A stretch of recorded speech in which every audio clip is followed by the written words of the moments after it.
Cette capsule, présentée par le Bureau du droit d'auteur, est dédiée au processus de traitement des infractions en vertu du règlement disciplinaire à l'intention des personnes étudiantes de l'Université Laval. Nous y abordons le processus de traitement, la dénonciation ainsi que les sanctions correspondantes. À l'Université Laval, c'est tolérance zéro. Toutes les situations doivent être systématiquement dénoncées. Quiconque est témoin d'une infraction a le devoir moral de la signaler à une personne en autorité afin qu'une dénonciation soit déposée. Une personne en autorité, comme la personne responsable du cours, qui a des motifs raisonnables de croire qu'une personne étudiante est ou a été partie à une infraction, doit le signaler à une personne dirigeante, par exemple une personne du décanat ou de la direction. Le processus de traitement d'une infraction au règlement disciplinaire débute donc par la dénonciation à une personne en autorité. Cette personne transmet au commissaire aux études tous les renseignements ainsi que les éléments de preuve qu'elle détient. S'offrent alors deux cas de figure. Si le commissaire aux études estime que l'infraction alléguée n'est pas visée par le règlement ou bien si la preuve est jugée insuffisante, le processus est terminé. La personne dirigeante et la personne étudiante en sont aussitôt informées. En revanche, si le ou la commissaire estime que la preuve est suffisante, la plainte est alors transmise à un comité de discipline formé à cet effet. À la suite du dépôt de la plainte, la personne étudiante a deux choix. Elle peut reconnaître sa culpabilité et signer des aveux et ainsi obtenir un traitement accéléré.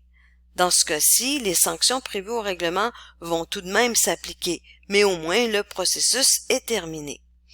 Ce choix n'est possible que pour certaines infractions.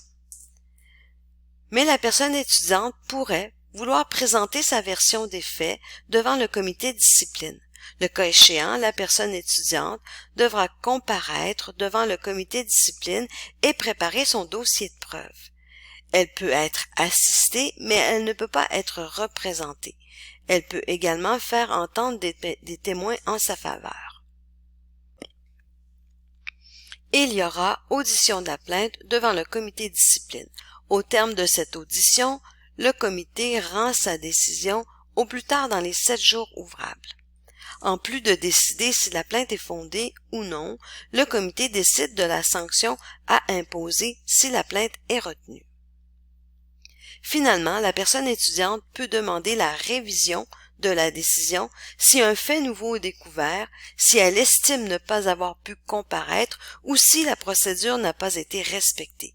Il existe également un mécanisme d'appel.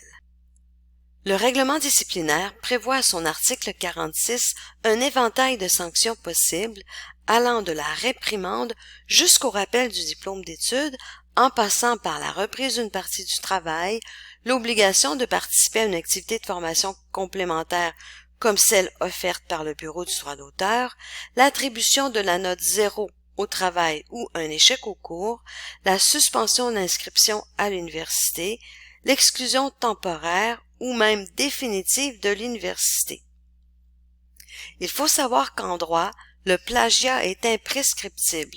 Ainsi, il n'y a pas de délai encouru et vous pourriez être poursuivi même si ça fait 2 ans, 5 ans ou 10 ans que vous avez déposé votre mémoire ou soutenu votre thèse de doctorat. Pour toute question, écrivez à info@bda.ulaval.ca ou consultez notre site web bda.ulaval.ca.